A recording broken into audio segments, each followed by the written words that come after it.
We left and we headed over to the next building that had 22 of the same home health care providers operating from inside of the building. Right here you have multicultural home care. And right here it says it's open, but can't even get in.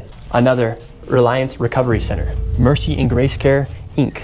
Right here you have Denden Eritrean Youth Development Association of Minnesota. Another child care center. Welcome to Bright Beginning Center. But what do you guys think about the fraud that's taking place here in Minnesota? Sorry. No comments. Can I please? Right here you have Serenity Quality Care. All of these businesses are literally the same type of business providing the same service in the same building. Another Convenience Home Healthcare, Aid, Inc. and Child Friendly Space. All these companies get money from the government. Why would you have the same company essentially inside of the same building, door to door? Right here, Queenly Home Healthcare. It just does not make sense. If you're trying to operate a business, you'd want to have less competition.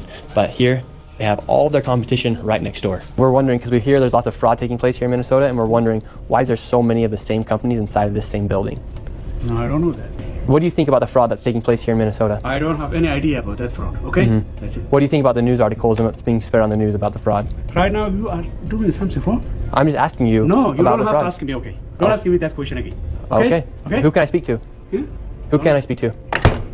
Okay. As soon as you confront about the fraud, they get angry. When these people have these home healthcare companies, they're seeing them everywhere inside this building. What kind of fraud are they committing? So there's false documentation being submitted to the state of Minnesota for services never provided. They're having forms signed in advance for services that were then never rendered. As far as a year or 2 years in advance, they'll have someone sign these forms at one sitting, and then they just file those with the state of Minnesota, and nobody from the state of Minnesota bothers to check that those services were ever provided.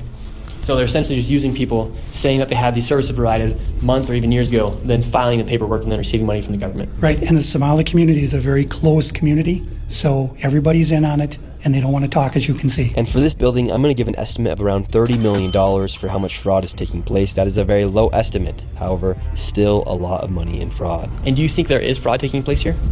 I don't know. Yeah. Do you have any idea what any of these businesses are doing? I never ask.